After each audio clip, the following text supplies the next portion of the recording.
A computer science class at the University of Rhode Island.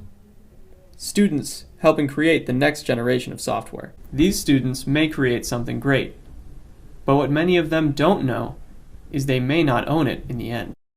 Alex Boudelier is a computer science major here at URI. He's concerned with the university's policy on intellectual property, which can make it difficult for students to have ownership over the content they create while in school. Especially if they're trying to encourage students to create things and research, then give them credit for it. If you want your students to succeed, this is not a good example for that.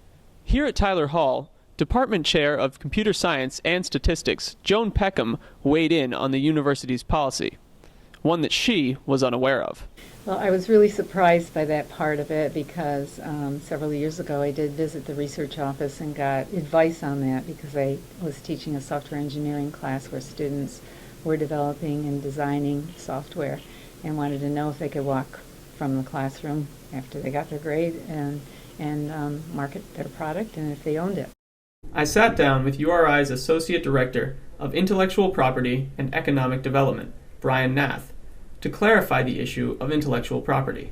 If a student is working independently and using a large amount of university resources, we have to have some justification for that. And so in that case, potentially the IP could belong to the university. But Nath says most often that is not the case. Everything is, to some extent, is a gray line. It's subjective, but the line is pretty far in the favor of students generally. So if you're in a class and all students are essentially using the same materials, and then that's not going to be an issue that we're looking at here.